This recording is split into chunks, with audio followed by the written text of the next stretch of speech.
Tito, nakakagulat ka naman. Pasensya ka na. Nakaramdam din kasi ako ng uhaw eh. Sige ho, Tito. Nagulat lang talaga ako. Babalik na ako sa... Sandali. Baka naman pwedeng magkwentuhan muna tayo. Bumangon lang talaga ako para uminom ng tubig, Tito. Hindi para makipagkwentuhan sa inyo. Huwag mo nga akong talikuran.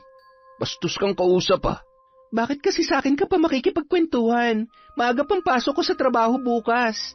Isa pa, hindi ko obligasyon na makipagkwentuhan sa'yo, ni hindi nga tayo close eh. Bakit hindi mo gisingin si nanay para kayo na lang ang mag-usap? Ikaw ang gusto kong makausap eh. Hindi mo ba naiintindihan yon? Wala rin akong obligasyon na intindihin ang gusto mo. Hindi ako si nanay. Baka nakakalimutan mo. Kung wala ako rito, sa kangkungan na kayo pupulutin ng nanay mo. Wow! Ang kapal naman ng mukha mo magsalita. Para sabihin ko sa inyo, may trabaho ko at kaya kong buhayin ang sarili ko, pati si nanay. Ikaw lang ang nagpupumilit na gumastos dito. Pero alam mo, napag-isip-isip ko lang, tama lang naman na gumastos ka dahil hindi ka naman namin bisita. At mas lalong hindi namin gusto ni nanay ng isa pang palamunin. Taon 2002, Tuburan, Cebu. Lumaki si Rosel sa pamilya ng mga masahista. 12 anyos pa lamang siya ay ginagawa niya na yon sa kanyang ama na laging pagod sa trabaho. Maganda naman ang buhay nila noong nabubuhay pa ang kanyang tatay. Nakakapag-aral pa siya at nabibili lahat ng mga kailangan niya. Ngunit nagbago ang lahat noong inatake sa puso ang kanyang ama habang nagmamaneho ng truck. Doon na nagsimula ang kagipitan sa kanyang buhay. Nakapag-aral pa rin ang babae pero hanggang high school na lamang ang kinaya.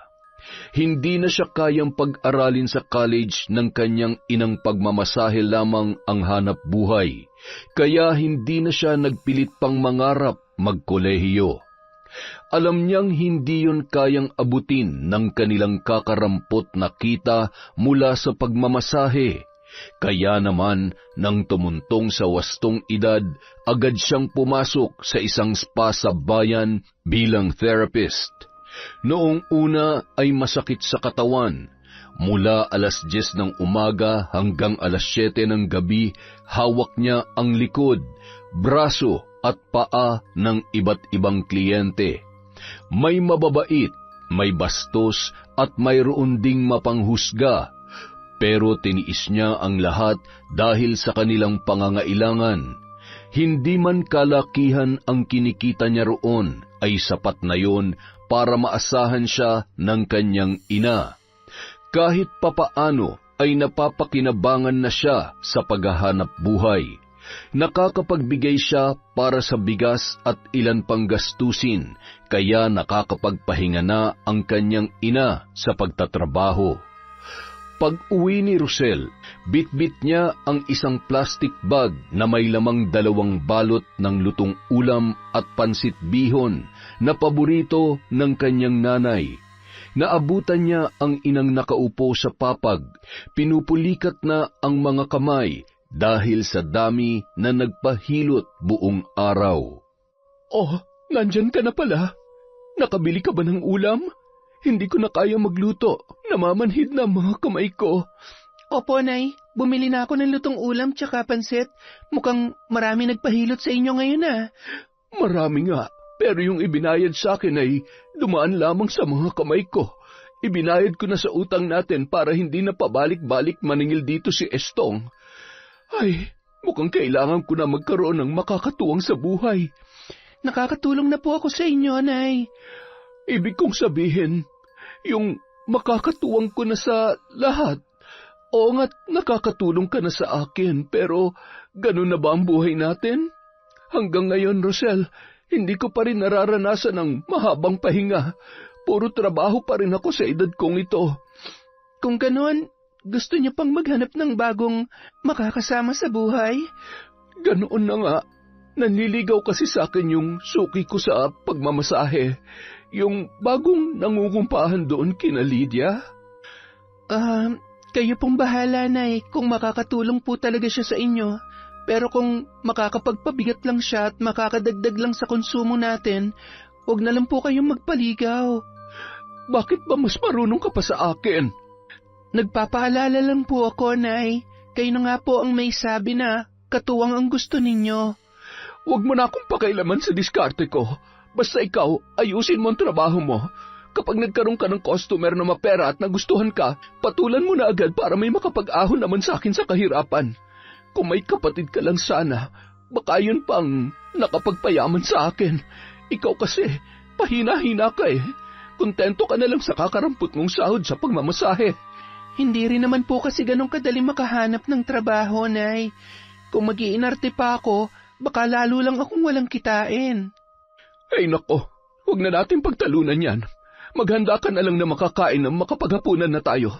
Inaantok na rin ako. Hindi yun ang unang beses na ipinamukha ng kanyang ina na wala siyang kakayahang payamanin ang natitira niyang magulang.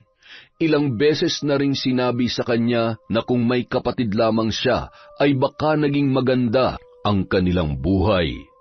Napabuntong hininga na lamang si Rosel habang inihahanda ang kanilang hapunan.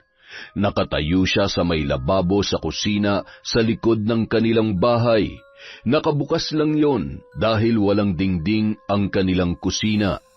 Ang banyo naman, ilang hakbang pa ang layo sa bahay, gaya ng pangkaraniwang palikuran sa mga probinsya. Habang inililipat niya sa mangkok ang biniling ulam, bigla na lamang siyang natigilan nang makarinig ng sunod-sunod na alulong ng aso sa labas. Sa hindi malamang dahilan ay biglang nagsitayuan ang mga balahibo niya sa katawan. Sumilip siya para hanapin kung nasaan ang asong umaalulong, pero mukhang nanggagaling yon sa malayong lugar. Kanino bang aso yon? Nakakatakot naman. Kinaaling Celis yata yon, Nay. Pambihira naman talaga ang mga yun, oo. Di man lang saway ng alaga nila. Nakakaperwisyo na eh. Imbis na sulsulan ng ina, ay nanahimik na lamang ang dalaga.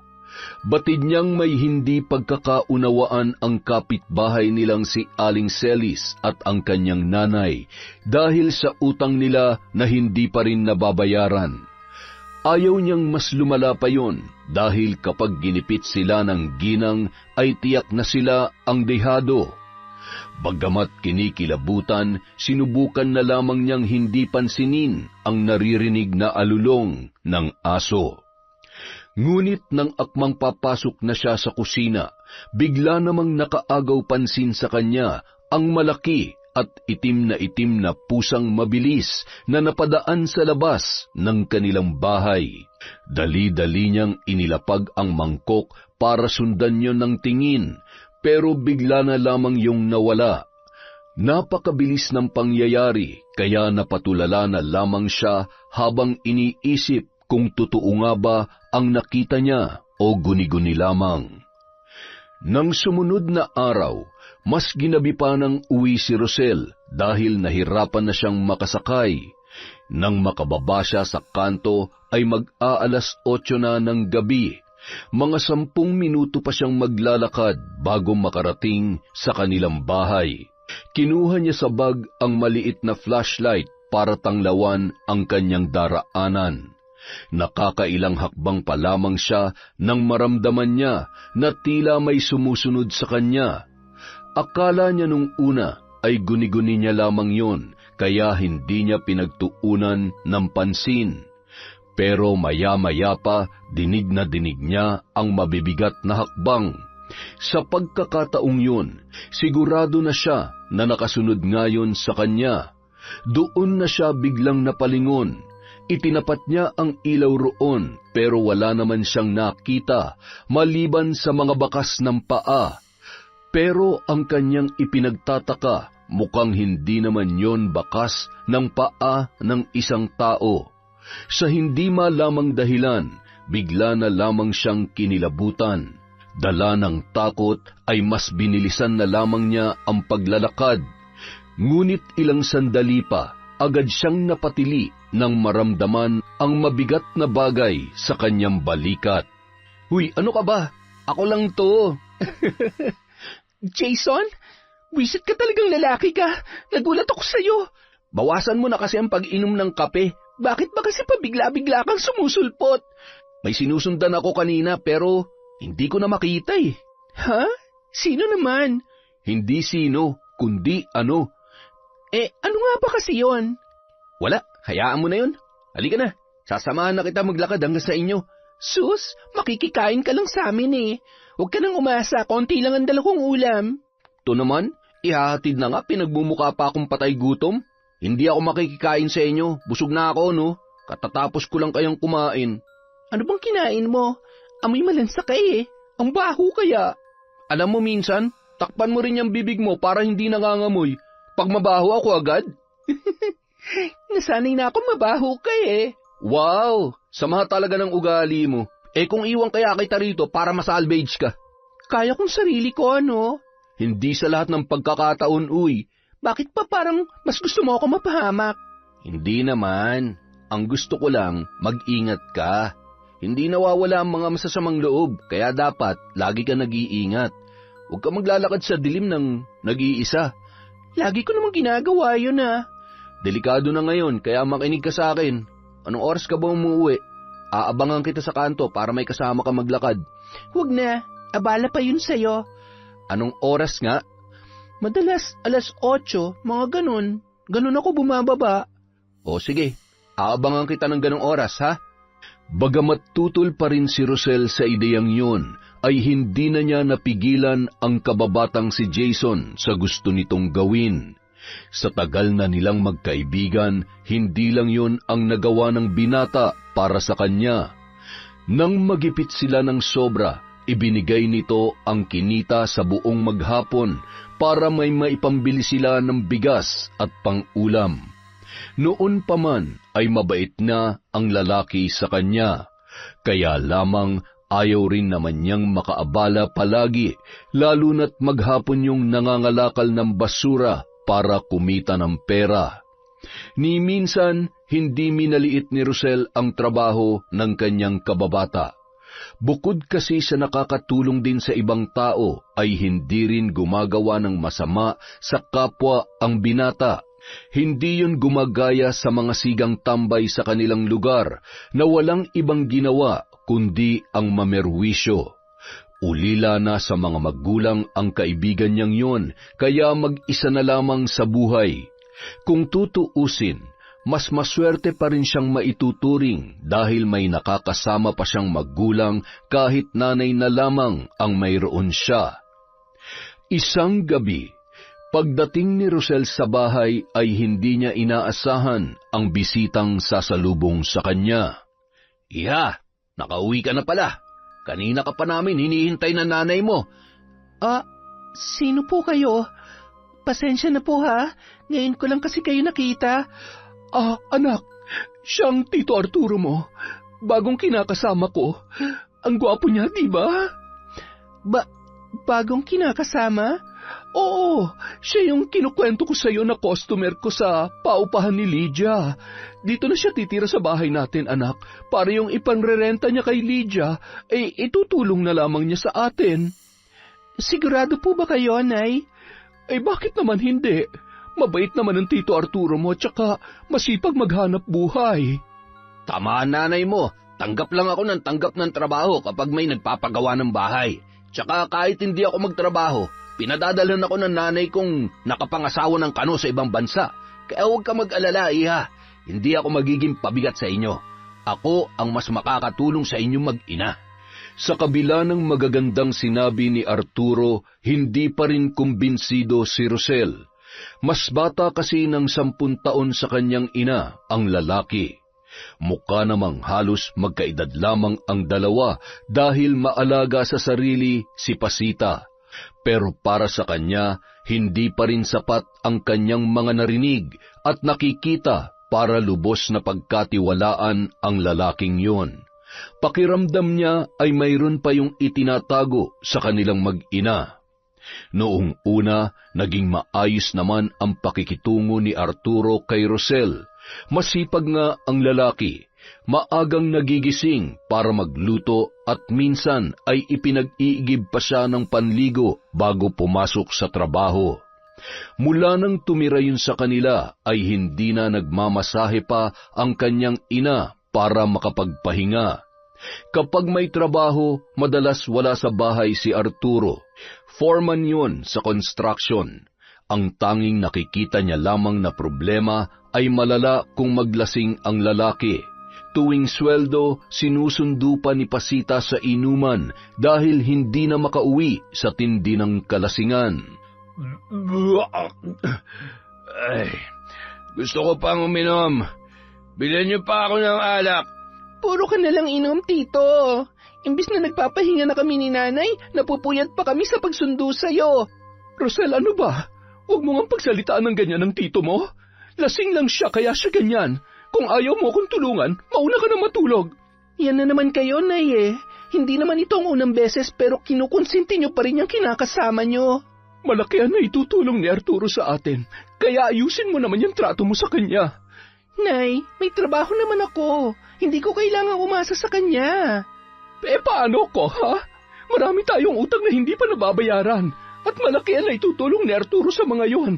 Kaya kung wala kang magandang sasabihin sa kanya o kung hindi mo siya kayang pakisamahan na maayos, tumahimik ka na lang. Ayoko makarinig si Arturo na masasakit na salita mula sa'yo dahil kapag hiniwalayan niya ako, itatakwil kita. Masakit para sa dalaga na marinig yon mula sa sarili niyang ina. Doon nagsimula ang hindi nila pagkakaintindihan. Hindi nagtagal, dumagdag pa ang kakaibang kilos ni Arturo. May pagkakataong nahuhuli ni Rosel ang lalaki na inaamoy-amoy ang mga panloob niyang nakasampay. Noong una, pinalampas niya lamang yon dahil baka mali ang kanyang iniisip. Pero nang sumunod na pagkakataon, naging mas malala na ang kinakasama ng kanyang ina. Isang gabi, nagising ang dalaga dahil sa isang masamang panaginip. Nakakita siya ng nakakakilabot na nilalang at nakipagtitigan pa yon sa kanya. Pawisan siya nang bumangon at nanunuyo pa ang kanyang lalamunan, kaya napilitan siyang lumabas ng silid. Pumunta siya sa kusina para uminom ng tubig, pero matapos niya yung lagukin, muntik na siyang mapasigaw nang biglang tumambad sa kanyang harapan si Arturo. Tito, nakakagulat ka naman. Pasensya ka na. Nakaramdam din kasi ako ng uhaw eh. Sige ho, Tito. Nagulat lang talaga ako. Babalik na ako sa... Sandali. Baka naman pwedeng magkwentuhan muna tayo. Bumangon lang talaga ako para uminom ng tubig, Tito. Hindi para makipagkwentuhan sa inyo. Huwag mo nga akong talikuran. Bastos kang kausap ah. Bakit kasi sa akin ka pa makikipagkwentuhan? Maaga pang pasok ko sa trabaho bukas. Isa pa, hindi ko obligasyon na makipagkwentuhan sa'yo, ni hindi nga tayo close eh. Bakit hindi mo gisingin si Nanay para kayo na lang ang mag-usap? Ikaw ang gusto kong makausap eh. Hindi mo ba naiintindihan yon? Wala rin akong obligasyon na intindihin ang gusto mo. Hindi ako si Nanay. Baka nakakalimutan mo. Kung wala ako rito, sa kangkungan na kayo pupulutin ng nanay mo. Wow! Ang kapal naman ng mukha mo magsalita. Para sabihin ko sa inyo, may trabaho ko at kaya kong buhayin ang sarili ko, pati si Nanay. Ikaw lang ang nagpupumilit na gumastos dito. Pero alam mo, napag-isip-isip ko lang, tama lang naman na gumastos ka dahil hindi ka naman namin bisita at mas lalong hindi namin gusto ni Nanay ng isa pang palamunin. Dahil sa galit sa mga nasabi ni Rosel, nasaktan siya ni Arturo nung gabing yon. Pero nanlaban ang dalaga at sinubukang gantihan ang lalaki. Kaya lamang ay nagising ang kanyang ina at siya pa ang inakusahang unang nanakit kay Arturo. Bukod pa ron, ginawan pa siya nito ng kwento para mas lalo silang magkasira ng kanyang ina. Sinubukan naman niyang kausapin si Pasita pero mas pinaniwalaan nito si Arturo, kaya hindi na siya nag-aksaya pa ng panahon na magpaliwanag. Akala niya si Arturo na ang pinakamalalang problema niya, pero hindi pa pala. Biglaan ang naging pagdating ng kapatid ng kinakasama ng kanyang ina at tahasang sinabi na doon na lang muna sa kanila titira dahil 2 lamang ang kwarto sa kanilang bahay at may kaliitan pa yon sa sala natutulog ang kapatid nitong si Oyong. Unang kita pa lamang niya sa lalaki ay hindi niya na yun gusto, lalo na ang paraan nito kung paano tumingin sa kanya. Tulad ni Arturo, may halong pagnanasa. Pakiramdam tuloy ni Rosel ay hindi na siya ligtas sa sarili nilang pamamahay. Kung noon ay nagagawa pa niyang tumambay sa kusina pagkatapos maghapunan mula nang dumating ang lalaki, ay hindi niya na yun nagagawa dahil kakailanganin pa niyang dumaan sa sala kung saan yun madalas nakahilata. Ay, nakakainis talaga. Hindi na ako makagalaw na maayos sa bahay. Bakit? Dahil pa rin ba sa kapatid ng Tito Arturo mo? Ano pa nga ba? Ang nakakainis pa, hanggang ngayon, wala pa ring trabaho ang lalaking yon, kaya dagdag palamunin pa. Hindi man lang makaisip na maghanap ng trabaho. Umaasa na lang sa kapatid niya magkano din lang naman ang naibibigay nun kay nanay. Hindi kaya mas maganda kung bubukod ka na lang? Kaya mo namang mangupahan, diba? Oo, kaya ko naman, pero iniisip ko kasi si nanay Paano kapag siya na lang ang naiwang mag-isa ron? Lasinggero pa naman pareho yung magkapatid. Hindi naman kakayanin ng konsensya ko kapag may nangyari masama sa kanya dahil sa 2 yon. Sabagay, pero ang hirap niyan ha? Paano naman kung mabastos ka rin doon? Walang ibang tutulong sa'yo. Kapag sinabi mo naman sa nanay mo, hindi ka pinaniniwalaan. Yun pa nga ang isang inaalala ko Mukha talagang manyak Paano kaya kung doon ka na lang muna sa amin? Seryoso ka ba? Ganun din yun. Iiwan ko pa rin si nanay. Tsaka masyado na kayong marami sa bahay niyo para makisiksik pa ako. Anong ang gagawin mo? Kung doon ka pa rin sa inyo, pareho kayo ng nanay mo na malalagay sa alanganin. Basta, hindi ko siya pwedeng iwan doon. Bahala na, gagawin ko na lang siguro ng paraan na mapaalis yung Oyong na yun sa bahay. Sa amin naman yun Sa tatay kong bahay na yun, kaya wala silang karapatan doon. Buti pa, kausapin mo na lang yung kapatid ng tito mo, para mas madali. Para namang makikinig sa akin yun. Masyado siyang asa sa kapatid niya, kaya malabong mangyari ang sinasabi mo. Kung ganon, maging alerto ka na lang. Huwag masyadong mahimbing ang tulog. Babawan mo lang para kapag may ginawang masama ang lalaking yon, makakalaban ka. Tsaka lagi ka rin maglagay ng balisong sa ilalim ng unan mo. Kapag pinagtangkaan ka, gripuhan mo agad. Wow, parang sanay na sanay ka. Bakit, may nagripuhan ka na ba? Siyempre wala pa.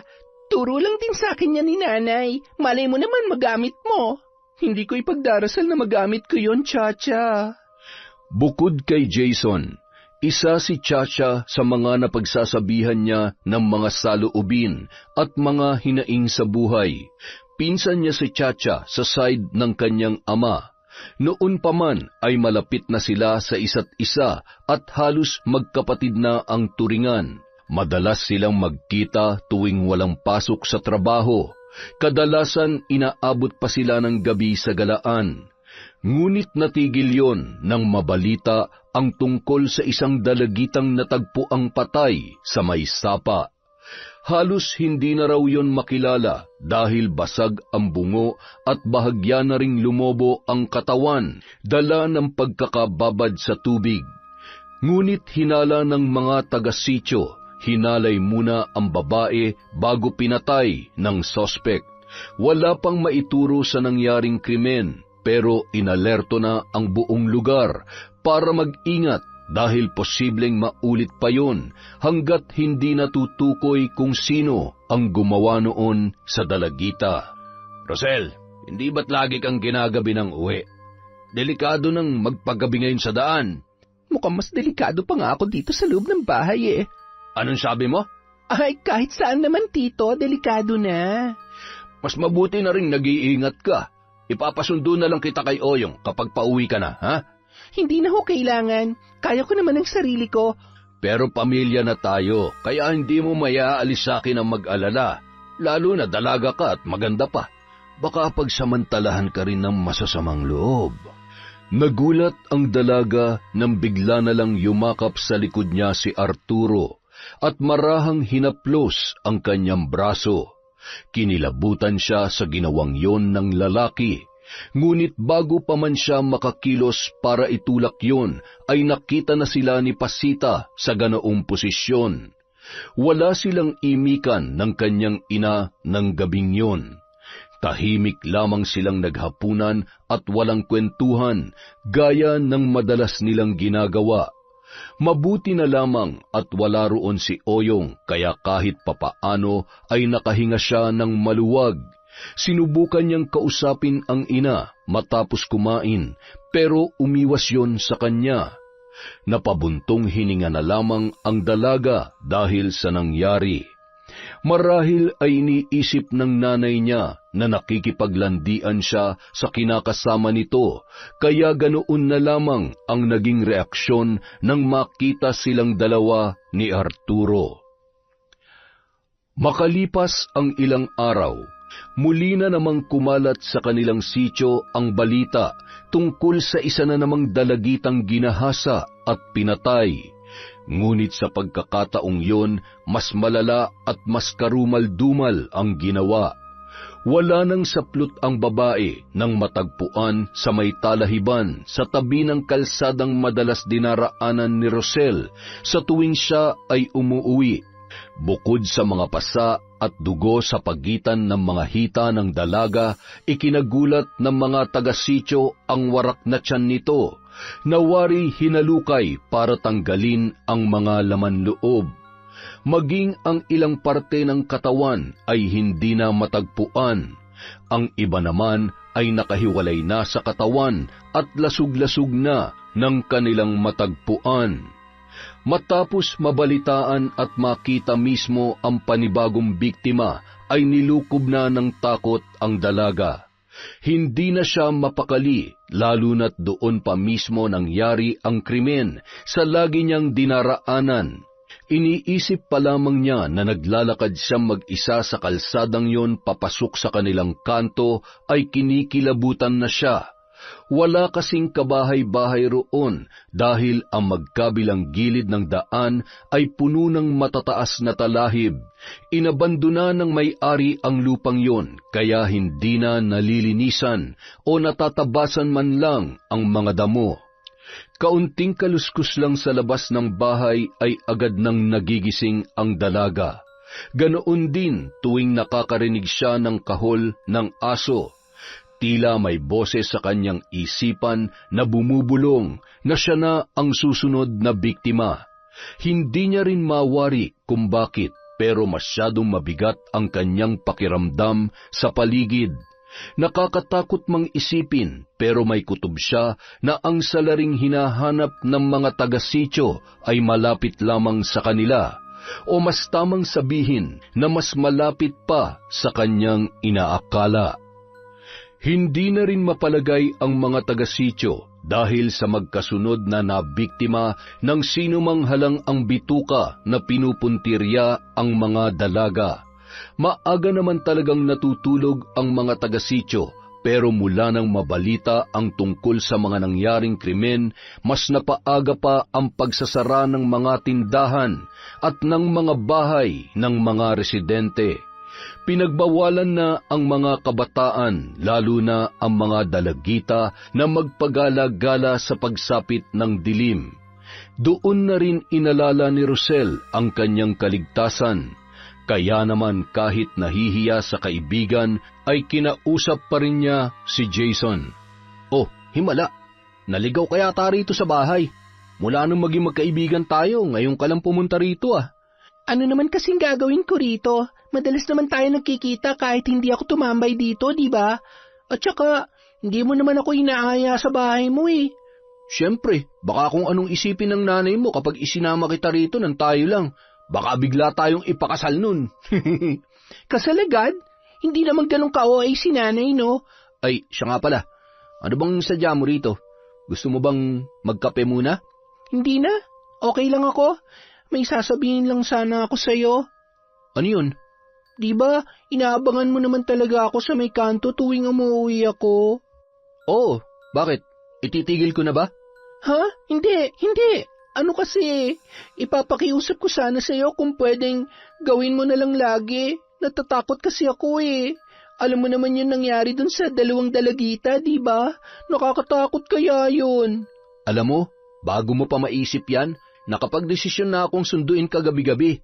Hinanda ko na nga yung balisong ko eh. Baka sakaling mapalaban. Talaga? Ibig sabihin, susunduin mo na ako gabi-gabi? Oo, inulit mo lang yung sinabi ko. Wala namang ibang gagawa nun para sa iyo eh. Tsaka hindi kita kayang ipagkatiwala sa ibang tao. Nangako kaya ako sa tatay mo nung nabubuhay pa siya. Hoy, ang bata pa natin nun, no? Kahit na, nun pa lang, gusto na talaga kitang protektahan. Hindi lang sa mga masasamang loob, kundi pati sa mga kakatuwang nilalang. Kakatuwang nilalang? Sa kapre.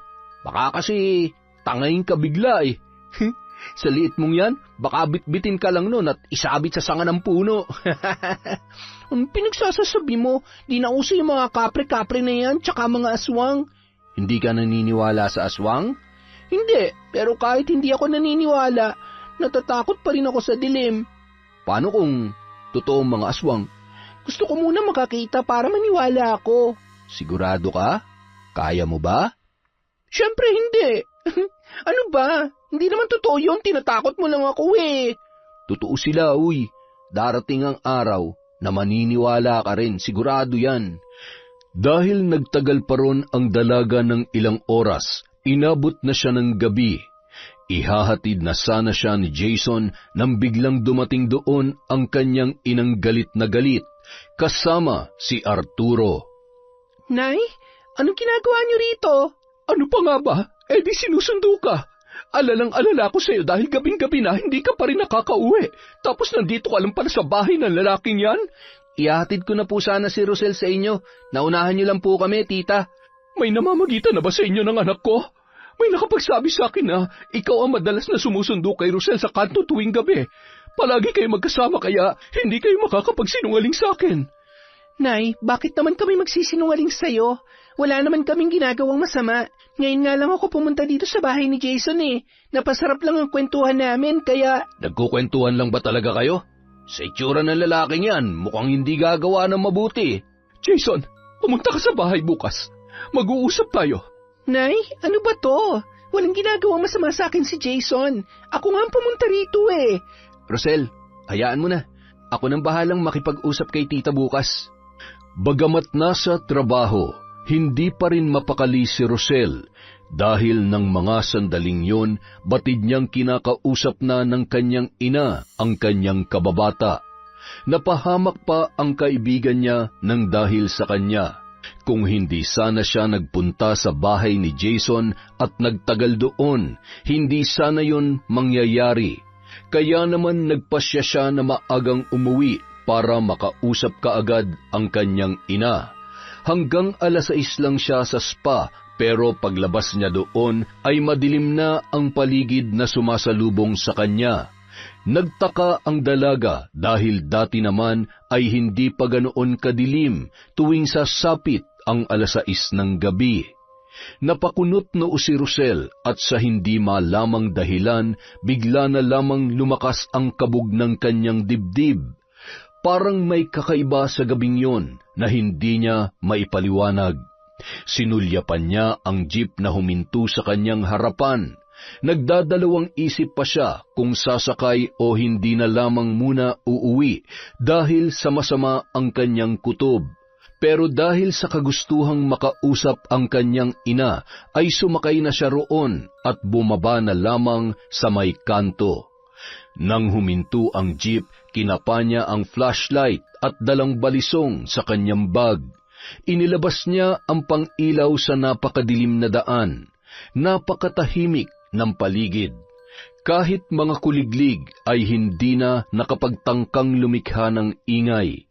Dinig na dinig niya ang bawat yabag ng kanyang mga paa habang naglalakad sa napakadilim na kalsada. Ilang sandali pa, natigilan siya nang maramdaman niyang tila may sumusunod sa kanya. Bumilis ang kanyang paghinga at nanlalaki ang mga mata na nakikiramdam sa paligid. Sinubukan niyang lakihan ang mga hakbang para mapabilis ang paglalakad, ngunit sa bawat pagbilis ng hakbang niya ay ganoon din ang sinumang sumusunod sa kanya.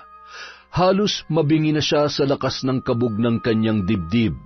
Nagtayuan na ang mga balahibo niya sa katawan nang umalingasaw ang masangsang na amoy sa paligid. Ngunit hindi niya yon inalintana.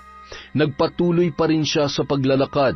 Nang hindi pa rin huminto ang sinumang nasa kanyang likuran, ay mabilis niyang inilabas ang balisong. Huminga siya ng malalim at inihanda ang sarili. Wala na siyang mapagpilian kundi harapin kung sino man yun.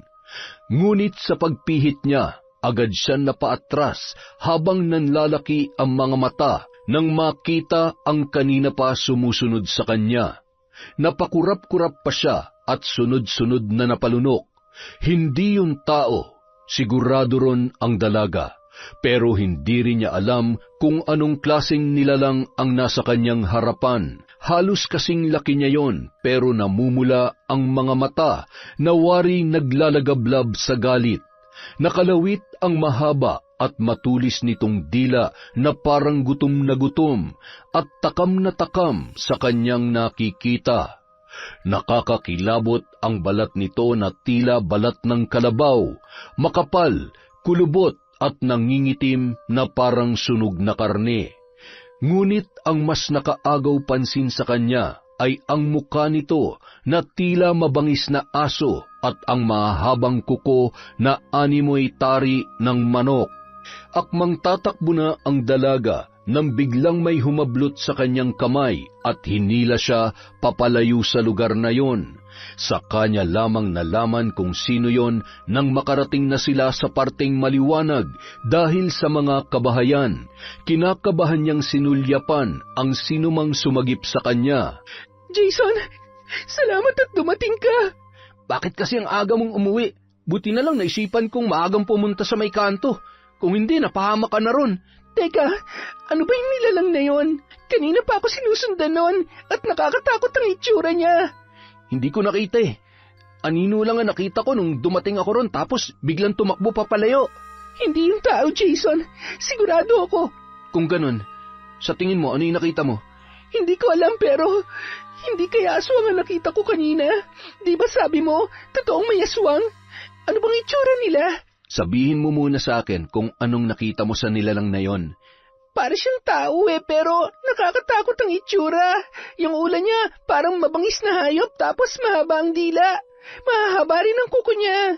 Paano kung sabihin ko sa yung aswang nga nakita mo? Ano? May aswang na rito sa lugar natin? Oo, kaya mas kailangan mo mag-ingat. Iwasan mo nang lumabas na mag-isa tuwing gabi. Kahit hanggang madaling araw dahil aktibo pa sila ng ganong oras. Nawawala lang sila at bumabalik sa lungga nila pag unti-unti nang sumisikat ang araw.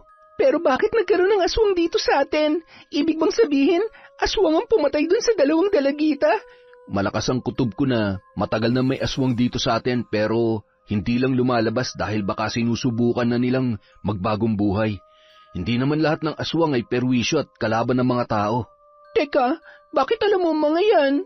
Antingero ang tiyuhin ko, di ba? Ay, oo nga pala. Pero pwede bang bukas na lang tayo magkwentuhan tungkol dyan? Parang hindi ko na kaya makarinig pa ng nakakatakot na kwento eh. Hindi pa nga ako nakakabawi sa nakita ko kanina. O sige, halika na. Ihatid na kita sa inyo. Teka, makikita ka ni nanay. Baka kung ano na naman ang sabihin niya sa'yo. Huwag mo nang alalahanin yun, nakapag-usap na kami. Anong napag-usapan nyo? Ano sinabi sa'yo ni nanay? Hoy, ano nga? Ayaw kasi maniwala ng nanay mo na walang namamagitan sa atin. Ang gusto niya mangyari, panindigan na kita. Gusto niya magsama na tayo. Ano? Teka, kakausapin ko nga yan si nanay. Nakakahiya naman ang ginawa niya. Hindi niya muna ako sinabihan sa... Kung sakali ba, hindi ka papayag kung liligawan kita? Ha? Ano bang pinagsasasabi mo? Iniisip ko lang kasi kung may iba pang paraan na hindi ka mapipilitang gawin ang gusto ng nanay mo. Gusto niya lang akong palisin sa bahay kaya niya yung ginagawa. Alam niyang hindi kami magkakasundo ng kinakasama niya kahit kailan, kaya gumagawa na siya ng paraan para ako na mismong umalis sa bahay namin. Nalungkot si Jason sa narinig niya mula kay Rosel. Akala kasi niya ay makukumbinsi pa niya ang kababata na sumama na lamang sa kanya. Sa mga nangyayari kasi ay mas mapoprotektahan niya ang kaibigan kung magkakasama na sila.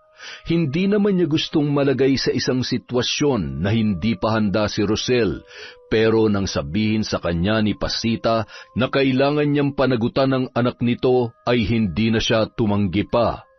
Pero nilinaw niya na wala namang namamagitan sa kanila at balak pa lang niyang manligaw sa dalaga. Walang nagawa si Jason kundi sumunod na lamang kay Rosel habang padabugyong naglalakad papauwi. At nang makarating sila sa bahay ng dalaga, ay kaagad noong kinumpronta ang kanyang ina.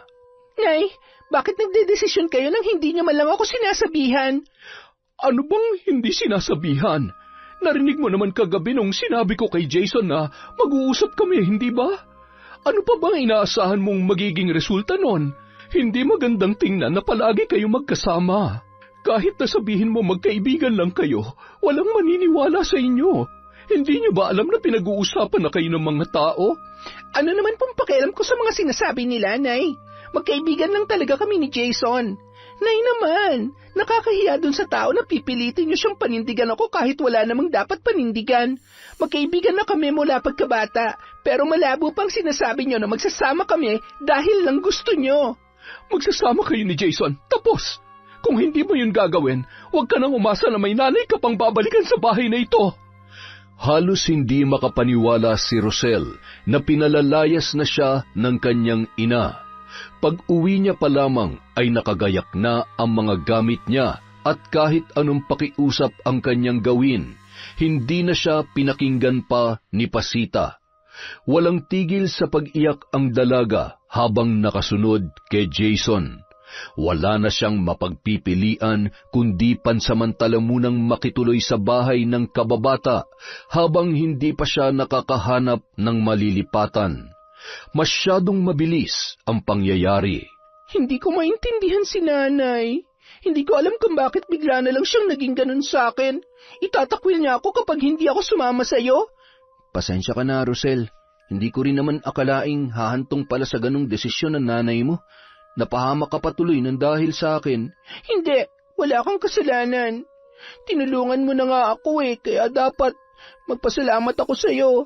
Ang totoo, tinanong ako ng nanay mo kung kaya ba kitang panindigan.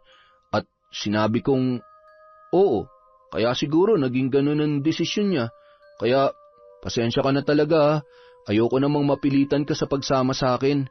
Huwag ka mag-alala, bukas na bukas, tutulungan kitang makahanap ng malilipatan mo.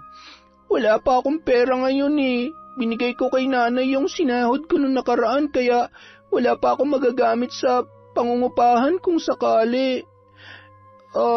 Jason, kung ayos lang sana sa'yo, pwede bang makituloy na nga lang muna ako dito sa bahay mo? Oo naman. Hayaan mo na kung ano man ang iniisip ng ibang tao. Basta tayo, alam natin kung ano ang totoo. Tsaka, mas makakabuti na rin siguro yon para mabantayan kita mabuti. Ang laki ko nang abala sa'yo tapos makikitira pa ako sa bahay mo. Doon pa nga lang sa kinausap ka ng nanay ko na parang may namamagitan talaga sa atin, hiyang-hiya na ako sa'yo Tapos ngayon, magiging kargo mo pa ako dahil makikitira na ako dito sa bahay mo. Wala namang kaso sa akin yun. Kaya huwag ka na mag-isip ng kung ano-ano dyan. Magkaibigan tayo at tutulong ako sa'yo hanggat kaya ko. Mula nang tumira si Rosel sa bahay ni Jason ay tila gumaan ang lahat para sa kanya. Nakakatulog na siya ng mahimbing dahil alam niyang ligtas siya roon at malayo sa posibleng kapahamakan dahil sa kinakasama ng kanyang ina. Ngunit minsan, hindi niya maiwasang mangulila sa kanyang nanay, lalo na't nasanay siya na palagi silang magkasama at magkasabay kumain tuwing siya ay uuwi. Nakikibalita naman siya sa kanyang ina. Sumisilip siya sa bahay nila paminsan-minsan pero malamig pa rin ang pakikitungo ni Pasita sa kanya. Wari ipinaparamdam na hindi na siya dapat pa pumunta roon. Ngunit hindi nakaligtas sa kanya ang pangangayayat ng kanyang ina at ang pamumutla nito na parang may pinagdaraanan. Nang mga sumunod na araw, muli na namang nagulantang ang sityo nang matagpuan ang bangkay ng isang babae na nakumpirmang 20 anyos at anak ng isang magsasaka na nakatira sa may tabing ilog. Gaya ng ikalawang dalagita na naunang natagpuan, ang bangkay ay wala na ring saplot. Puno ng pasa ang katawan at halos hindi na makilala ang muka. Sa palagay ng mga tanod na nakakita sa bangkay ay ilang araw na yun doon bago pa man nila nakita. Sa takot ay muling inusisa ni Rosel si Jason tungkol sa nangyari dahil ang hinala niya hindi lamang ordinaryong tao ang gumagawa noon, kundi isang aswang. Sa tingin mo ba, aswang din na may gawa nun? Hindi. Walang kahit anong palatandaan na may kinalaman ng aswang sa pagkamatay ng babae. Sigurado akong tao lang ang gumawa nun. Pero pangatlong beses na yun nangyari kaya nakakabahala na. Hindi ka ba nagtataka? Sa tinagal-tagal na natin dito sa sityo, ngayon lang nangyari yung ganyan. Ibig sabihin ba nun, tayo nagpapasimula ng krimen dito? Oo, sana mali ako pero masama ang kutob ko sa kapatid ng kinakasama ng nanay mo. Si Oyong? Nakita ko kasi siya nung nakaraang gabi. Naglalakad siya mag-isa. Hindi ko na siya natanong kung saan pupunta. O mas tamang itanong ko sa kanya kung saan siya galing. Hindi ako sigurado pero yung direksyon na pinanggalingan niya, galing dun sa mismong lugar kung saan natagpuan yung namatay na anak ng magsasaka. Alam mo, hindi rin talaga maganda ang pakiramdam ko sa kanya. Kaya nga hindi ko magawa matulog ng mahimbing sa gabi dahil pareho sila ni Tito Arturo eh. Iba kong makatingin, tapos bago mangyari yung desisyon ni nanay na umalis na ako sa bahay, naubutan niya kami ni Tito sa kusina. Niyayakap niya na ako noon. Napansin ko rin yan sa kanya nung sinamahan kita sa inyo at nung pinuntahan ka nila rito. Ibang klase ang tingin niya sa'yo, Rosel. Parang may halong pagnanasa. Kung masama silang tao, delikado sa kanila si nanay. Hindi siya pwede maiwang mag-isa ron. Kung may plano kang gawin, sabihin mo muna sa akin ha. Hindi pwedeng mag-isa ka lang. Baka lalo kang mapahamak. Sige, sasabihan kita. Sa ngayon, kumain na muna tayo. Nagluto ako ng adobong maraming bawang. Paborito ko kasi yun eh. Busog pa ako eh. Pero sasamahan na lang kita habang kumakain ka. Sigurado ka? Oo. Ikaw parang ayaw mong kumain ng mga luto ko. Hindi mo ba gusto yung lasa? Hindi naman. Nasanay lang ako sa mga luto ko na hindi ko nilalagyan ng rekado para iwas sakit. Kaya parang hirap tanggapin ng sikmura ko yung mga maalat na pagkain tsaka maraming bawang. Sa bagay, may mga tao naman talagang masyadong maalaga sa kalusugan kaya mas gusto ang mga pagkain walang lasa. Ganito na lang, ikaw na lang magluto ng pagkain mo tapos ako magluluto ng akin para naman makapagsabay pa rin tayo. Ayos lang ba sa'yo? Uy, ayos na ayos yan. Noong una, hindi pa masyadong napansin ni Rosel ang malaking pagkakaiba nila ni Jason. Kahit kasi matagal na silang magkakilala, ay hindi naman sila 24 oras na magkasama, kaya marami pa rin siyang hindi alam tungkol sa lalaki. Sa kanya lamang ito nakikilala ng lubusan nang magsimula silang tumira sa iisang bubong. Hindi naman mahirap magustuhan si Jason dahil bukod sa natural na ang pagiging mabait ay marespeto sa kanya ang binata. Ni minsan hindi nito sinamantala ang pagkakataon kahit na nakikitira lamang siya roon. Gabi-gabi siyang sinusundo ng kanyang kababata.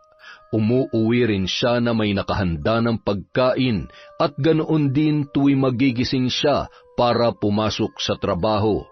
Hindi siya binigo ni Jason, kaya naman doon niya lang naisipang sagutin ang tanong ng binata na sadya niyang iniwasan noon. Jason, may gusto sana akong itanong sa'yo. Ano yun? Seryoso ka pa ba dun sa sinabi mo na liligawan mo ako? Seryoso naman talaga ako ron pero ayokong isipin mo na sinasamantala kong pagkakataon kaya nirespeto ko na lang yung gusto mo. Paano kung sabihin ko ngayon na payag na ako magpaligaw sa'yo. Ha? Talaga? Payag ka na? Oo, hindi na rin naman ako bumabata, tsaka ngayon, wala na akong ibang nakikitang matinong lalaki na alam kong aalagaan ako at susuportahan ako sa lahat ng bagay kundi ikaw. Hindi pa nga tayo pero pinoprotektahan mo na ako. Nakikita ko naman lahat ng ginagawa mo. Ba't nakapikit ka? Joke lang. Kung ganun, sisimulan ko ng panliligaw sa'yo ngayon din. Naging mas masipag at dumoble pa ang pagsisikap ni Jason para patunayan ang sarili kay Rosel. Ngunit kahit pumayag ng magpaligaw ang kanyang kababata, hindi pa rin niya maiwasang mag-alala dahil mayroon pa siyang hindi sinasabi sa dalaga. At hindi niya alam kung matatanggap yon ni Rosel oras na magdesisyon siya na aminin ang totoo. Kinagabihan, habang mahimbing ang tulog ni Rosel, agad na kumilos si Jason para magtungo sa bahay na nag-iisa na lang niyang kamag-anak na si Kado. Bakit ngayon ka lang pumunta rito? Pasensya na po, Chong. Hindi kasi ako makatsyempoy. Sa bahay na nakatira si Rosel. Kung ganon, totoo nga ang nakarating na balita sa akin na nagsasama na kayo ng kababata mo. Ang tanong, alam niya na ba ang tungkol sa sikreto mo? Hindi pa, Chong. Hindi ko nga rin alam kung paano yun sasabihin sa kanya. Baka hindi niya ako matanggap. Dapat mong sabihin sa kanya ang totoo. Pero bago yon, may kailangan ka munang malaman. Ano po yun, Chong? May nagbabadyang panganib sa buhay ni Rosel. Panganib? Oo. Tama lang nakasama mo na siya, pero wag mo na siyang ibabalik sa pamilya niya dahil hindi siya ligtas doon. Bakit po, Chong? Nakita ko ang kinakasama ni Pasita, si Arturo, pati yung isang lalaki. Ang sabi na napagtanungan ko, kapatid yun ni Arturo at doon mismo nakatira sa bahay ni na Rosel. Ano naman po meron sa kanila, Chong? Nakita ko si Arturo nitong nakaraan, kasama ang anak ni Simon bago pa napabalitang patay na ang anak niya. Kung hindi ako nagkakamali, siya ang huling kasama ng babaeng yon bago pa man mapahamak. Ibig sabihin, si Arturo ang rapist at pumapatay ng mga dalaga rito? Yung kapatid niya. Jason, kapag nagkita at nagkalapit kayo ng lalaking yon, malalaman mo rin ang sagot sa tanong mo. Mas mabuti nang mapagtanto mo yon kaysa ako magsabi sa iyo. Mag-iingat ka at mas lalong ingatan mo si Rosel dahil siya ang pinupuntirya ng mga taong pinag-uusapan natin. Naging malaking palaisipan kay Jason ang sinabi ng kanyang tiyuhin. Hindi maganda ang kutob niya kina Arturo at Oyong pero hindi pa rin malinaw sa kanya ang dahilan. At yun ang kailangan niyang alamin. Siguradong may tinatago pa magkapatid na yon at malalaman ko rin yun dahil hindi ako papayag na mapahamak si Rosel sa mga kamay nila. Samantala, hating gabi nang magising si Pasita, muli niyang narinig ang pamilyar na ingay mula sa labas ng kanilang silid. Kinakabahan niyang sinulyapan ang pwesto ni Arturo. Napakunot noo siya nang mapansing wala roon ang lalaki. Mas lalong lumakas ang pagkabog ng kanyang dibdib. Mukhang may ginagawa na naman yon na hindi maganda. Bumangon siya at lumabas ng kwarto para hanapin ang kanyang kinakasama. Ngunit imbes na si Arturo, bigla siyang napaatras sa takot nang makita si Oyong na tila namimilipit ang katawan sa sahig. Muntik na siyang mapasigaw nang tila mabali ang buto ng lalaki at pagkatapos ay mabagal na tumayo, hanggang sa unti-unti nang nagbago ang kanyang anyo. Aswang, yun ang unang pumasok sa kanyang isipan. Sisigaw na sana si Pasita sa takot nang maramdaman niyang may tumakip sa kanyang bibig at mabilis siyang hinila pabalik sa kwarto. Nanlaki ang mga mata niya nang mapagtantong si Arturo yon. Kukumprontahin na sana niya ang lalaki nang bigla na lamang nitong binuksan ang isang botelya at hinayaang sumingaw ang nakakasulasok na amoy mula roon. Natulala na lamang siya at hindi na niya nagawa pang magsalita. Si Arturo naman, nakahinga ng maluwag nang matulala na lamang ang kanyang kinakasama. Nadala niya yon sa tulong ng panghihipnotismo gamit ang laman ng botelyang kanyang hawak-hawak. Hanggat nasa kanya yon at hindi pa nawawala ang epekto sa babae, ay hindi yon makakapagsalita tungkol sa kanyang nalalaman. Kailangan niyang protektahan ang lihim ng kanyang kapatid. Malaki ang naging sakripisyo ni Oyong para sa kanya. 5 taon na ang nakalilipas. Noong panahong yun, naimbitahan sila sa isang handaan. Siya sana ang titikim sa pagkaing ibinibigay sa kanya ng kanyang kaibigang nag-imbita sa kanila. Pero busog na siya sa mga kakanin. Para hindi na siya pilitin pa, si Oyong ang kumuha ng pagkain at saka inubos yun. Hindi naman nila inakala na balak pala silang yang gawin ng kanilang kaibigan. Pero dahil ang kapatid niya lamang ang kumain ng pagkaing ibinigay sa kanila, ay nakaligtas siya sa sumpa ng pagiging aswang. Pero si Oyong, hindi. Sinubukan nila noong dalhin sa albularyo ang kanyang kapatid, pero wala na ring nagawa ang matanda. Hindi na naalis ang sumpa, kaya naman tuwing gabi, inaasahan na niyang mawawala yun para maghanap ng bibiktimahin. 1 taon din silang nagkahiwalay ni Oyong nung hindi na ito bumalik sa kanya. Hanggang isang araw, naggulat na lamang siya na natuntun siya nito sa bahay ni Pasita. Nagsinungaling na lamang siya sa kinakasama at sinabing naroon lamang ang binata para magbakasyon. Pasensya ka na, Pasita, pero damay ka na sa problema namin magkapatid. Walang pwedeng makaalam ng sikreto namin. Hindi ko hayaang mapahamak siya, lalo na ngayon magkasama na kaming muli. Nang gabi ring yun, muling naghasik ng lagim si Oyong na nasa anyo ng isang aswang. Ngunit sa pagkakataong yun, isa namang buntis ang biniktima ng lalaki. Walang awang kinuha ng nilalang ang buhay ng 6 na buwang sanggol sa sinapupunan nito. Kinabukasan, nang mabalitaan ni Kado ang tungkol sa buntis na nabiktima ng aswang, ay kaagad siyang nagtungo roon. Karumal-dumal ang sinapit ng babae. Tila hiniwa ng matalas na bagay ang tiyan ng biktima at nakalaylay na sa kama ang bituka nito. Nawawala rin ang iba pang laman loob. Maya-maya pa, dumating na rin doon si Jason. Chong, kanina ko lang po nabalitaan ang nangyari. Aswang ang gumawa nito sa babaeng yan. Sigurado ako rin, Jason. Dumarami na nabibiktima ng aswang na yun. Kailangan na nating gumawa ng paraan para mahuli siya. Manmanan mo ang bahay ni Pasita. Kapag nakita mong lumabas si Oyong, sundan mo siya. Wag na wag mo siyang lulubayan ng tingin. Kung kaya mong lumapit, lapitan mo at gamitin mo sa kanya ang langis na ito. Para saan po itong langis, Chong? Yan ang magpapahina sa kanya. Bukod sa basbas ng pari, may orasyon ang langis na yan. Mas mabisa kaysa tubig dahil hindi basta-basta mawawala sa katawan ng aswang. Oras na maisaboy mo yan sa kanya. Marami pa po ba kayo nito, Chong?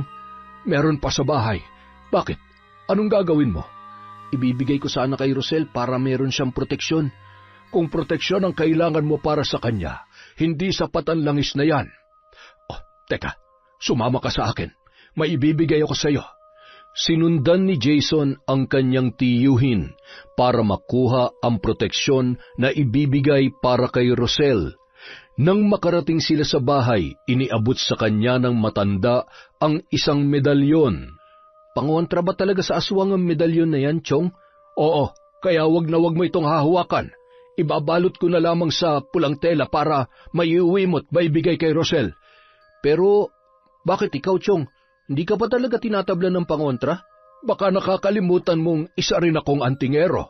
Kaya kahit anong gawin kong pangontra, hindi ako tatablan kahit na nananalaytay rin sa akin dugo ang pagiging aswang.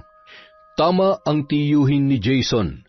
Hindi nga yun tinatablan ng kahit anong pangontra dahil kakaiba ang lakas na mayroon si Kado.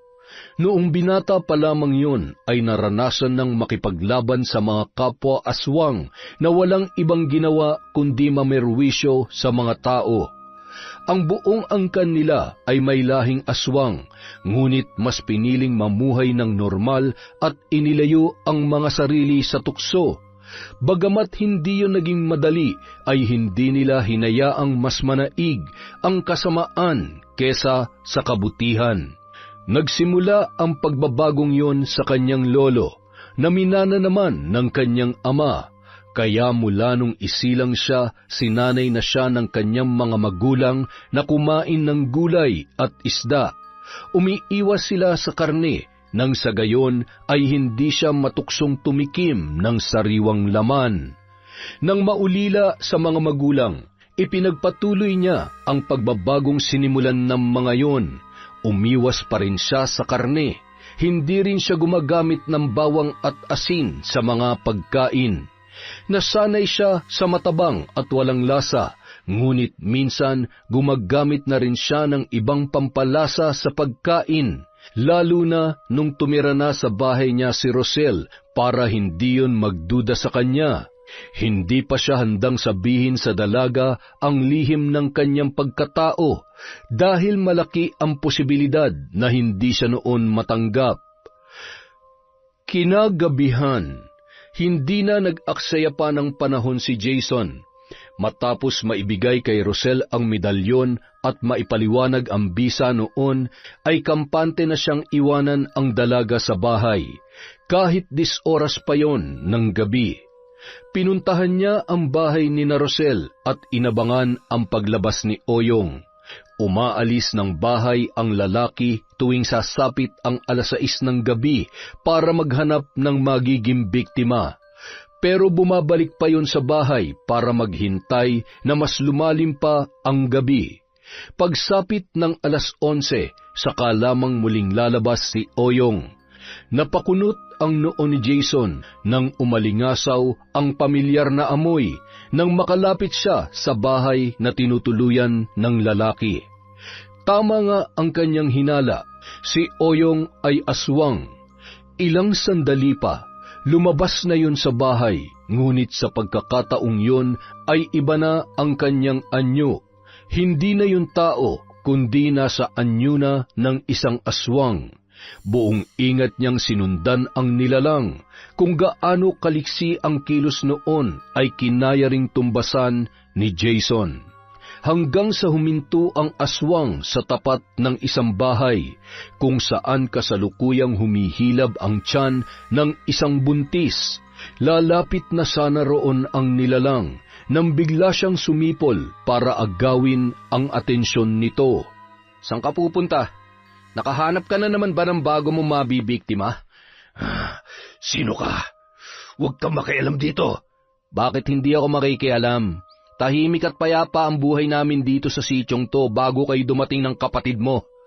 Kilala kita, kaya sa oras na may mangyari sa babaeng nakatira sa bahay na yan, babalikan kita at ng pamilya ng bibiktimahin mo. Alam ko kung saan ka makikita tuwing kalat na ang liwanag, Oyong." Kitang-kita ni Jason kung paano natigilan ang halimaw nang banggitin niya ang pangalan noon. Laking gulat na lamang niya nang bigla yung kumaripas ng takbo papalayo, na wari takot na takot sa kanya. Napailing na lamang si Jason dahil sa panghihinayang. Hindi niya nagawa ang bili ng tiyuhin na isaboy sa katawan ni Oyong ang langis habang nasa anyo pa yon ng isang aswang. Kinabukasan, nabalitaan ni Jason na ligtas na nakapanganak ang babaeng sanay bibiktimahin ng aswang na kanyang nakita. Sinabi niya yon kay Kado. Matapos malaman yon, ay kaagad noong pinuntahan ang kapapanganak na sanggol para bigyan ng pangontra sa aswang. Siya naman ay hindi mapakali buong araw dahil pinag-iisipan niya kung paano sasabihin kay Rosel ang tungkol sa kanyang lihim.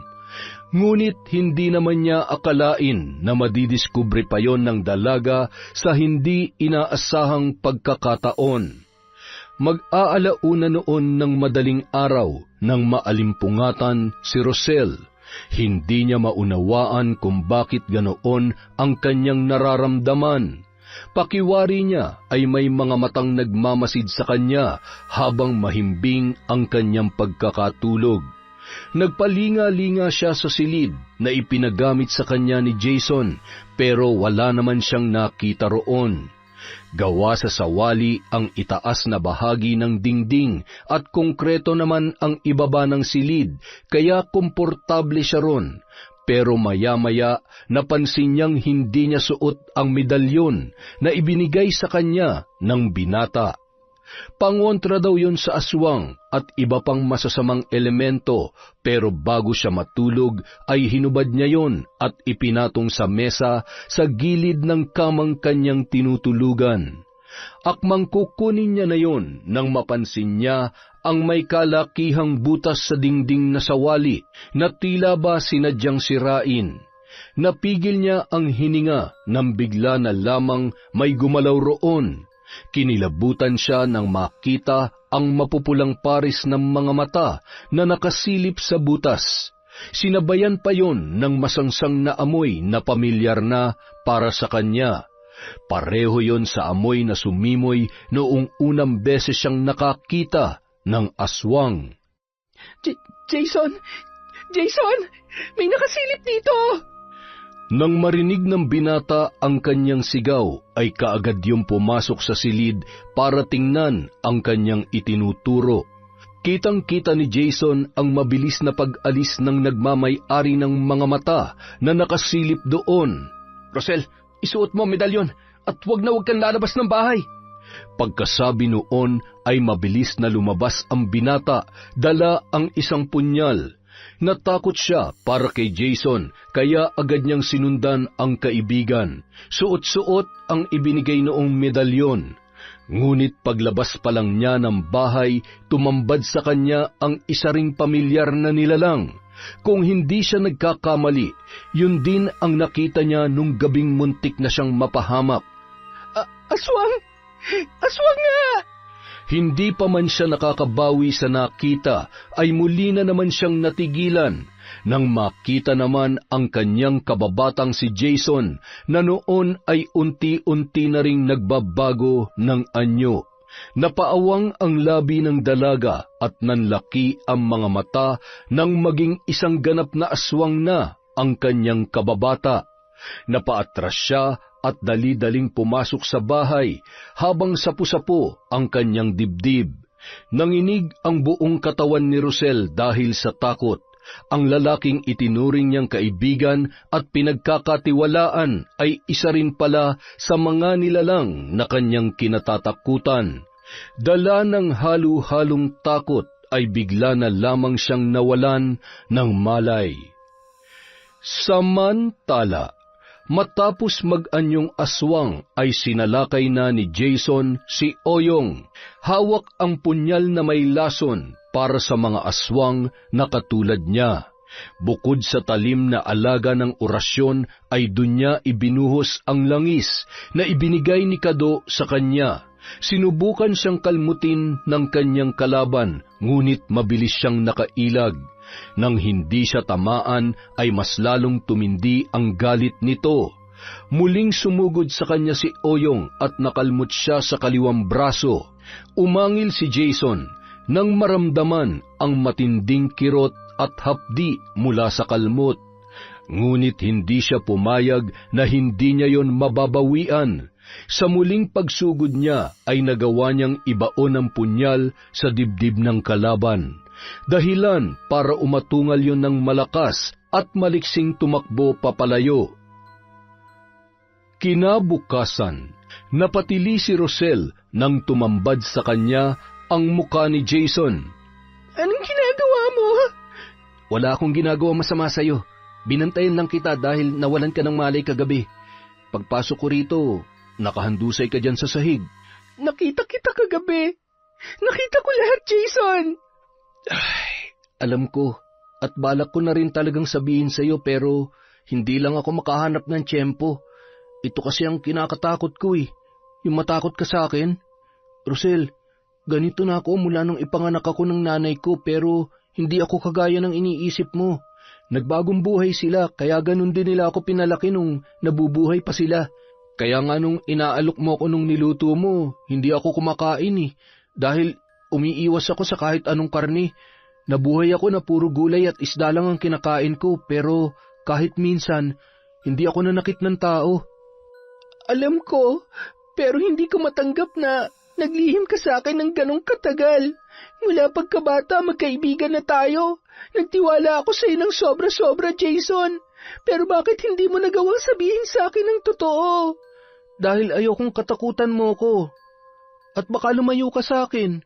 Masyado kang mahalaga para sa akin, Rosel. Uuwi na muna ako sa amin. Wag! Bakit? Bahay ko rin naman yun Kung ayaw ng nanay ko na nandun ako, pues ipagpipilitan kong sarili ko. Mapapahamak ka lang kung uuwi ka sa inyo. Nakikiusap ako. Huwag ka na munang bumalik sa inyo. Hindi pa pwede. Bakit nga? May hindi ka pa ba sinasabi sa akin? Oo na. Meron pa akong hindi sinasabi sa'yo. At sa tingin ko naman, dapat mo nang malaman ng tungkol doon. Si Oyong. Siyang aswang na gumagala at na may merwisyo ngayon dito sa sityo.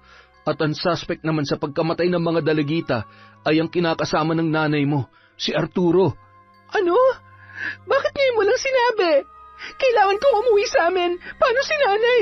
Baka mapahamak siya ron. Kahit puntahan mo nanay mo, siguradong hindi ka rin niya pababalikin. Mukhang alam niya na nangyayari kaya pinaalis ka niya sa bahay ninyo. Anong ibig mong sabihin? Alam na ni nanay na may ginagawa masama si Tito Arturo? Ganun na nga.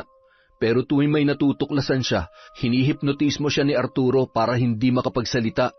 Buti na lang, bago niya gawin yun, nagawa ka ng paalisin ng nanay mo dahil kung hindi, baka nilahian ka na ng Oyong na yun. Paano mo nalaman ang lahat ng yan?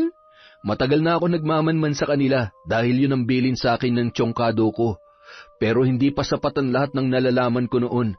Nung nakalaban ko si Oyong kagabi, napuruhan ko siya at sinundan ko siya hanggang sa bahay ninyo. Doon ko lang nalaman ang tungkol sa ginagawa ni Arturo sa nanay mo. Jason, si nanay! Iligtas natin ang nanay ko, parang awa mo na. Gagawa ko ng paraan para makuha siya pero hanggat maaari, huwag kang magdedesisyon na mag-isa ha. Huwag kang pupunta ron nang hindi ako kasama dahil pag nagkataon baka hindi ka na makalabas ng buhay. Bagamat gustong-gusto nang makita at makasama ni Rosel ang kanyang ina, ay sinunod niya ang payo ni Jason na huwag na munang pumunta sa kanilang bahay para sa kanyang kaligtasan. Nangako naman ang kanyang kababata na gagawin ang lahat para mailigtas ang nanay niya mula kina Arturo at Oyong. Samantala, kinausap muli ni Jason ang tiyuhin para hingin ang tulong sa pagliligtas kay Aling Pasita. Yun na lamang ang naiisip niyang paraan dahil hindi naman siya maaaring sumugod ng mag-isa sa bahay na yun. Nagkaharap na po kami ni Oyong. Tinamaan niya ako pero mas napuruhan ko siya. Sigurado ko na hanggang sa mga sandaling ito ay nanghihina pa rin siya, Chong. Kailangan nating samantalahin to para tuluyan na nating tapusin ang paghasik nila ng lagim. Ihahanda ko ang mga gamit mamaya.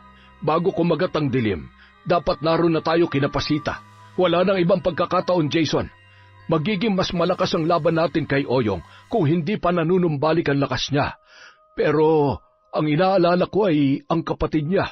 Kung nagagawa niyang pumaslang ng ibang tao, tiyak na hindi niya tayo sasantuhin. Hindi na nag-aksaya pa ng panahon ang magtiyuhin. Bago pa man mag-alas 6 ng gabi ay naghanda na sila para pumunta sa bahay ni na Rosel.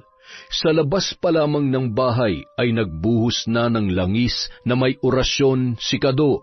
Ginawa yun ng matanda palibot sa bahay habang nakaabang naman sa may pinto si Jason. Ilang sandali pa, kumatok na siya roon. Si Arturo ang nagbukas ng pintuan. Kaagad na tumalim ang tingin ng lalaki nang makita si Jason. Anong ginagawa mo rito? Wala kang karapatang pumunta rito matapos ang ginawa mo sa kapatid ko. Di inamin mo na rin. Alam ko na ang sikreto niyo magkapatid kaya wala na kayo maitatago ngayon. ilabas mo si Aling Pasita. Alam ko rin kung anong ginagawa mo sa kanya. Wala akong alam sa mga sinasabi mo. Umalis ka na rito kung ayaw mo mapabilang sa... Saan? Sa mga nabiktima mo? Hanggang dalagita lang naman ang kaya mo, Arturo Kaya wag mo akong yabangan. Ngayon mo ilabas ang tapang mo. Huwag ka magtago sa lungga at magpanggap na mabuting tao dahil nabubulok ng pagkatao mong siraulo ka. Mas siraulo ka! Ang lakas ng loob mo sumugod sa hindi mo teritoryo. Tama nang satsat. Ilabas mo na si Aling Pasita kung ayaw mong dumanak ang dugo rito. Walang lalabas sa bahay na ito. Umalis ka na at huwag ka na magpapakita pa. Ngunit hindi nagpatinag si Jason sa mga pananakot ni Arturo. Hinintay niya lamang na maunang sumugod ang lalaki bago niya yon ginantihan. Nagpambuno ang dalawa sa loob ng bahay. Pareho silang malakas at walang gustong magpatalo, lalo na si Arturo na halos mag-apoy na ang mga mata dahil sa galit. Sa loob naman ng silid ay maririnig ang mahinang pag-ungol ni Oyong na tila nahihirapan na sa kanyang kalagayan. Sumigaw si Jason para pumasok na ang kanyang tiyuhin. Naalarma ang binata nang makitang inaabot ni Arturo ang patalim na nakapatong sa maliit na mesa at akmang sasaksakin ang naglalakad na si Kado papasok sa silid, kung saan nakaratay ang kanyang kapatid na si Oyong. Buong lakas niyang tinabig ang kamay ng matanda at sakayon itinulak padapa sa sahig. Nagpumigla si Arturo at sinubukan pa ring lumaban sa kanya. Ngunit sa pagkakataong yun, mas nangibabaw ang lakas ni Jason at nagawa niyang igapos ang magkabilang kamay ng lalaki sa likod nito para mahirapan ng makagalaw habang nakasubsob ang muka sa sahig. Nang makapasok naman si Kado sa silid, ay agad niyang nilapitan ang namimilipit na si Oyong. Kitang-kita niya ang pamamaga ng sugat na tinamaan ng punyal na ibinigay niya kay Jason. Dito na magtatapos ang paghahasik mo ng lagim sa sityong ito. Matagal ng tahimik at payapa ang lugar namin, pero nagawa mo pang manggulo. Hindi ka nararapat pang mabuhay dahil tiyak na mas marami pang buhay ang kukunin mo dahil sa makasarili mong hangarin. Huwag ka na magmalinis, tanda. Alam ko magkauri lang tayo. Tama ka. Magkauri nga tayo, pero hindi ako nandito para pumaslang ng mga tao gaya ng ginagawa mo. Magkaiba tayo dahil kailanman, hindi ako mananakit ng mga taong wala namang ginagawang masama sa akin at sa aking angkan. Pero sa iyo na isang halimaw at walang awa sa mga taong walang kalaban-laban, ito ang nararapat sa iyo! Itinarak ni Kado ang punyal sa dibdib ni Oyong at kaagad na sinimulan ang orasyon habang isinasaboy ang langis na laman ng kanyang daladalang botelya. Umatungal ang lalaki dahil sa matinding sakit na nararamdaman ng mga sandaling yon. Nasaksihan ni Kado kung paano tila nasunog ang katawan ng lalaki nang matapos ang kanyang orasyon. Ilang sandali pa, tuluyan ng binawian ng buhay si Oyong. Iniwan na lamang niya ang bangkay sa loob ng silid dahil batid niyang kusa rin yung maglalaho pagsapit ng dilim. Umalingaw-ngaw sa paligid ang alulong ng mga aso na wari nagdiriwang sa pagkawala ng salot sa sityo. Paglabas ni Kado ng silid, tumambad naman sa kanya ang nakadapa sa sahig na si Arturo. Kailangan na nating tumawag ng mga tanod para sila na mismong gumawa ng hakbang para makulong ang hayop na to. Kapag hindi mo inamin ang mga krimeng ginawa mo, matutulad ka rin sa kapatid mo. Hindi kita titigilan. Tandaan mo yan, Arturo. Nang malaman ni Arturo na wala na ang kanyang kapatid na si Oyong, tuluyan na yung nilukob ng matinding takot. Nang dumating ang mga tanod ay inamin ng lalaki ang ginawa sa mga dalagitang ginahasa bago pinatay.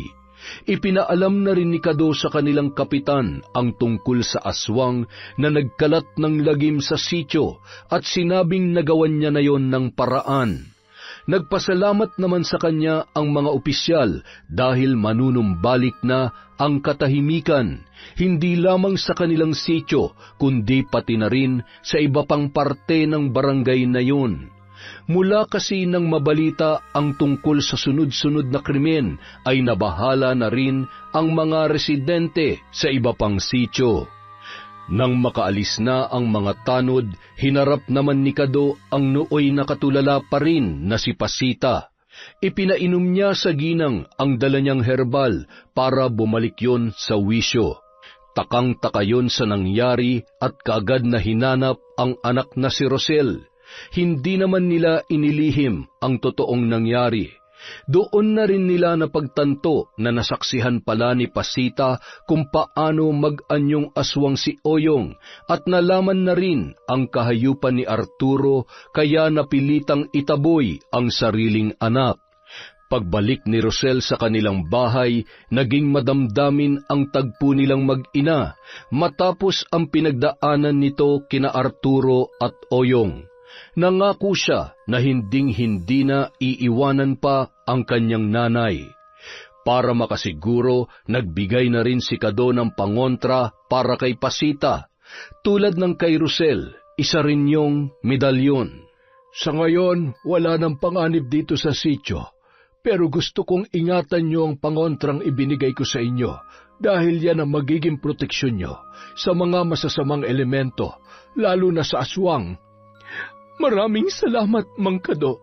Sa'yo rin, Jason, dahil hindi mo pinabayaan ang anak ko. Pasensya ka na sa mga nasabi ko at kung nabigla kita na, panindigan ang anak ko kahit na alam kong wala kayong relasyon. Wala pa, Nay, pero hindi po malabo. Lalo na ngayon na mas nakilala ko na si Jason. Oo nga po, Nay. Hindi nagtagal, sinagot na rin ni Rosel ang kanyang kababata. Ang dating usap-usapan lamang tungkol sa kanilang dalawa ay nauwi na sa katotohanan. Masaya naman ang binata dahil tinanggap siya ni Rosel ng buong puso, sa kabila ng malaman niya ang lihim sa pagkatao nito. Sa pagkawala ni Oyong at sa pagkakakulong ni Arturo ay wala nang nabalita pang krimen sa kanilang sityo. Nawala na ang pangamba ng mga residente roon kaya bumalik na sa normal ang araw-araw nilang pamumuhay. Ngunit para sa mas ligtas na kalagayan ng mga taga-sityo ay ginawan ng paraan ng kanilang kapitan na mailawan ang madidilim na parte ng kanilang kalsada. Kalaunan, nagkaroon na rin ng mga bahay doon. Ang malawak at bakanteng talahiban ay may bago ng nagmamay-ari kaya pinalinisan na rin yon para gawing manukan. Nawala na ang takot ni Rosel dahil bukod sa tahimik na ang kanilang lugar, kasama na rin niya ang lalaki na hindi man mayaman ay nangakong poprotektahan siya at aalagaan habang buhay. Yon! Grabe yung kwentong yon. Napakaganda. Dahil dyan, wala po tayong shout-out. Sa susunod na po, medyo busy lang po ngayon si Enteng. Maraming salamat po sa walang sawang pagsuporta sa Kwentong Enteng.